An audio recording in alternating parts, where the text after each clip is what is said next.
আসসালামু রহমতুল্লাহ। আসসালামু আলাইকুম রহমতুল্লাহ। কেমন আছেন? আল্লাহ পাক ভালো রাখছে। তো মক্কায় আসছেন কবে? মক্কায় আসছি তো আজ 2 দিন। 2 দিন। উমরা করতে পারছেন ভালো মতো? আলহামদুলিল্লাহ, কোনো সমস্যা হয় নাই তো? সমস্যা হয় না।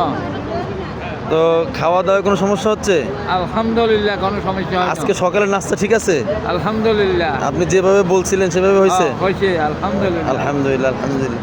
তা আপনার অনুভূতি কেমন? আপনি তো এবার প্রথমেই আসছেন নাকি? প্রথমে আসি। হ্যাঁ, তো এত বছর পরে যে আল্লাহর ঘর দেখতে পারলেন, আপনার কাছে কেমন আল্লাহর লাগতেছে? কাছে হাজার হাজার শুকর। আপনার খুব ভালো লাগছে, খুব ভালো লাগছে। আর মূল কাবা ঘরের দরজা ধরতে পারছিলেন? হ্যাঁ ধরছি। মাশাআল্লাহ মাশাআল্লাহ। আল্লাহ রহম। দুনিয়াতে এর থেকে বড় আর কোনো চাওয়া পাওয়া হতে পারে না। তো দোয়া করবেন যাতে আল্লাহ তাআলা কবুল করে নেয় আমাদের সবাইকে। আলহামদুলিল্লাহ, আমি দোয়া করছি, সেখানে ইয়া ধরি দোয়া করছি আল্লাহর কাছে। মদিনায় কেমন লাগছে? মদিনায় ভালো লাগছে। মদিনায় রিয়াজুল জান্নাহ কখন গেছিলেন? গেছি তাহাজ্জুদের সময়? তাহাজ্জুদের সময় গেছিলাম। একবার শুক্রবার জুমার রাত্রিতে নাকি? শুক্রবার জুমার রাতে গেছি। মাশাআল্লাহ। আল্লাহ তাআলা কবুল করুক। আমিন।